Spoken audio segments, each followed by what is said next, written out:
հայտնել է ներկայացված մեղադրանքի, ներկայացված միջնորդության վերաբերյալ, որ բացարձակ անհիմն է, որևէ հանցանքի մասին խոսելը առնվազն անլուրջ է։ Դա պարոն Կարապետյանի խոսքն է։ Դե ես բառացի չեմ մեջբերի, այո, պարոն Կարապետյանը իր դիրքորոշումը հայտնել է, կտրուկ դեմ է, ինչպես պաշտպանության կողմը։ Իսկ Սամվել Կարապետյանի համար սպասելի էր, խոսել է այս մասին, այս զարգացումները, նա սպասում էր, որ այսպես բան կհաջողվի։ Մենք էմոցիոնալ հարցերին չենք կարող պատասխանել, իրավական հարցերին կպատասխանենք։ Դատախազը ինչպես է հիմնավորում, օրինակ այս հայտարարությունը ինչպես է։ Իմ կարծիքն եք ուզում, դատախազը չի կարողանում հիմնավորել, եթե իմ կարծիքն է։ Իրավական առումով ինչ է ասում դատախազը։ Իրավական առումով հեծը վերցնելու ինչ մեթոդներ կարող է իշխանությունը կիրառել։ Մենք հեծի հարց չենք քննարկել։ Կասեք մեղադրող դատախազի անունն ազգանունը։ Չեմ ցանկանում ասել։ Լավ, բայց ինչպես է հիմնավորում, պարոն Հակոբյան։ Ուղղակի հետաքրքիր է շատ, թե դատախազը ինչպես է այդ փոքրիկ մեկնաբանությունը հիմնավորում որպես կառավարությանը տիրանալու իշխանությունը զավթելու կոչ։ Որպես կանոն կալանքի միջնորդությունների քննարկման ժամանակ ներկա է լինում գործը քննող քննիչը։ Հազվադեպ է լինում, երբ մասնակցում է նաև հսկողություն իրականացնող դատախազը, տվյալ միջնորդության քննարկմանը ներկայացել էին երկու քննիչներ, որից մեկը ընթացքում հեռացավ եւ դատախազ, այսինքն ներկայացել էին 3 քննիչներով։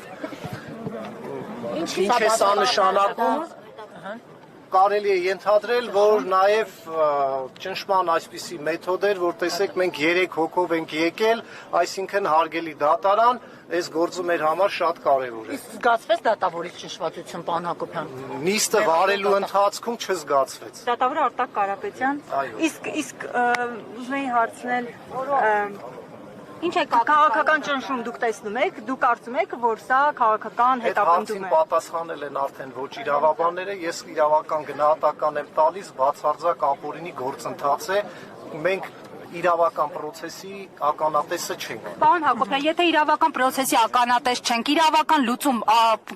ակնկալում եք այս դեպքում։ Եթե իրավական լուծումը այս պահի դրությամբ, օրինակ քննիչի ներկայացված միջնորդությունը մերժելն է։ Իսկ ինչու ժամի առումով չի նշել, պարոն Հակոբյան, կա նման ընթացակարգ, որ սովորաբար ժամային առումով չեն նշում, գնում են խորհրդակցական սենյակ։ Եթե ժամ չեն նշում, ուրեմն մի քիչ շատ պետք է աշխատեն կամ իրանք չգիտեն ինչքան պետք է աշխատեն այդ որոշման վրա։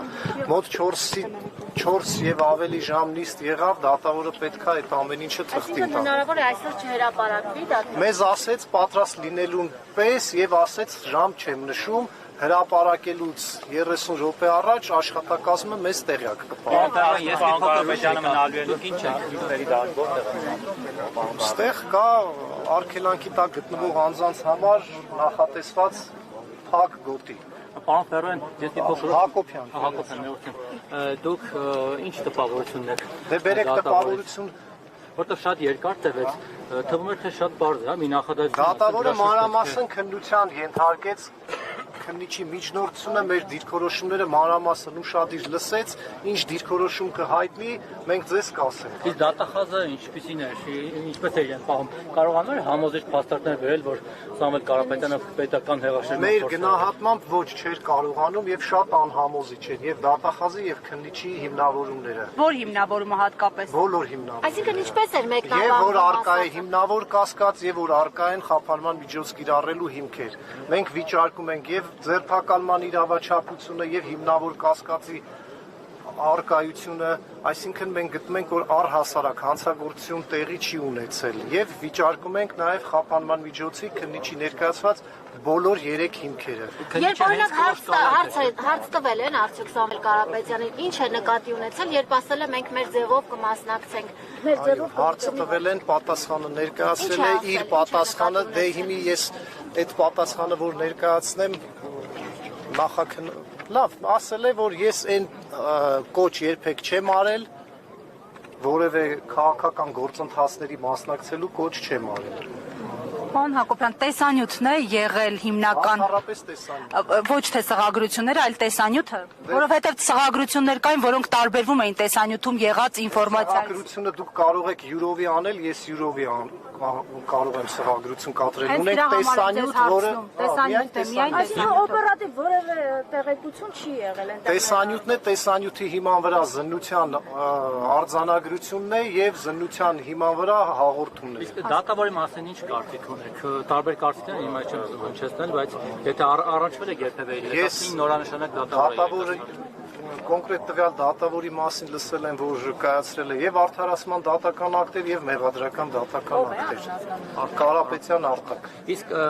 մեղադրող դատախազը ոնց հասկացանք, այսինքն նախաքննական մարմինը հենց կալանք է, չէ՞, պահանջում, մտածում եմ, որ երևի շատ վտանգավոր հանցագործ է, կարող են ինչ-որ բան անել, հա, այդպես է։ Քրեական վարույթ իրականացնող մարմինը միջնորդել էր կիրառել խափանման միջոց կալանք եւ իր միջնորդության մեջ նշել էր, որ այլընտրանքային խափանման միջոցները իզորու չեն ապահովել մեղադրյալի կարգավիճակում ապօրինաբար գտնվող Սամվել Կարապետյանի պատշաճ վարքագիծը։ Մի բան էլ չտեմ, թեպետ դուք ձեր խոսքում ասացիք, բայց կխնդրեմ հստակեցնեք։ Նույնիսկ եթե ամենամեղմ խափանման միջոցը կիրառվի, օրինակ գրավ X միլիոն դրամի դիմաց, ազատ եւ ստորագրություն երկիր չբացակայել, դուք միևնույն է դա կբողոքարկեք։ Միանշանակ։ Իսկ դատարանում Նիկոլ Փաշինյանի ուղիղ հրահանգները դուք մեջ բերել եք, ներկայացրել եք, որպեսզի բարձ լինի նաև քաղաքական ենթատեքստը եւ հետապնդումը։ 4.5 ժամ դատական process ա եղել, չենք կարող ամբողջությամբ ձեզ ներկայացնել։ Շնորհակալություն, որ այնտեղ եք։ Կարևոր է, որովհետեւ ամեն ինչ հաջորդել է։ Օրինակ նաև ամբիոնից ասած, որ եթե հեծի Հեծի հարց չի քննարկվել։ Փաշինյանի որպես իրավաբան ինչ եք կարծում, կա իրավական մեթոդ մասնավորից հեծը վերցնելու։ Ես տեղյակ չեմ այդ Որպես իրավաբան այդպեսի Որպես իրավաբան ես քրեական ոլորտի մասնագետ եմ, հարցին պատասխանելու համար պետք է ծանոթ լինեմ։ Հիմա որտեղ է գտնվում պարոն Կարապետյանը։ Դատարանում արգելանքի տակ գտնվող անձանց համար առանձնացվեց փակ զոնա կա, փակ գոտի կա այնտեղ է։ Պարոն Հակոբյան, կարգով ամենաուշը երբ կարող են հրապարակել որոշումը։ Ամենաուշը ձերբակալման ժամկետը դատարանը չէ 72 ժամ չէ, դատարան մուտք արվելուց 12 ժամվա ընթացքում։ Պարոն Հակոբյան, ասիք որ ոլորտի մասնագետ եք եւ երկարամյա մասնագետ եք, ուզում եի հասկանալ, այսպեսի նախադեպ ունեցել եք, այսպեսի մոտիվներով գործառուցել, անհասկանալի։ Չենք ունեցել։ Եվ դժվար էլ թե լինի երբևէ։ Հիմա ընդմիջվել են իսկ այս ամենը։ Չէ, ավարտվել է, դատավորը հեռացել է առանցին սենյակ, դատական ակտ Պարոն կայացնելու Հակոբյան, մի բան էլ, երեք տան դիմացից նաև այլ անձինք են ձերբակալվել։ Նրանց ճակատագրի մասին ինչ կարող եք հաղորդել եւ դուք եք։ Ես ընդհանրապես ոչ, ես չեմ ներկայացնում շահերը, ձեզ կարող եմ տեղեկացնել, որ 50-ից ավելի անձ 51 թե կոնկրետ քանակը չեմ կարող ասել, տարվել է ոստիկանություն հարկադրաբար իմ տեղեկություններով անհամաչափ հարկադրանք է կիրառվել։ Երկուսի թևն է կոտրվել, հա։ Բայց ինչու է բերել։ Ես փաստաթղթավորումը չեմ տեսել։ կա այդ փաստաբան։ Իմ ստացած տվյալներով բոլորին պահել են ժամկետից շատ, առավելագույն ժամկետից շատ, եւ իմ ստացած տեղեկություններով նաեւ ոմանց ոստիկանները սեփական տան սեփական տարածք ներխուժել են եւ այնտեղից են տարել։ Ճիշտ է, որ երեք խոզարկության հա, այսինքն հակառակական գործողություններ իրական։ Այո, փաստաբաներ կան զբաղվում են այդ հարցով։ Չէ,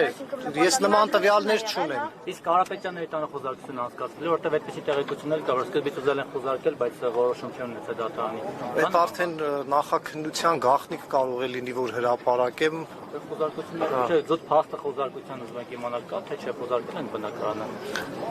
Տունը խոզարկել են, այո։ Ինչ-որ բան արգրավել են, գտել են, ասենք պետական հեղափոխական։ Ես չեմ մասնակցել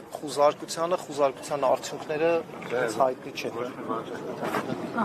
Շնորհակալություն։ Ձեզ էլ ենք շնորհակալ։ Պարոն Կարապետյան, ներողություն։ Ողնացում է երկոր որտեղ Մենք էլ ենք ողնացում։ Չէ, բայց պարոն Կարապետյան։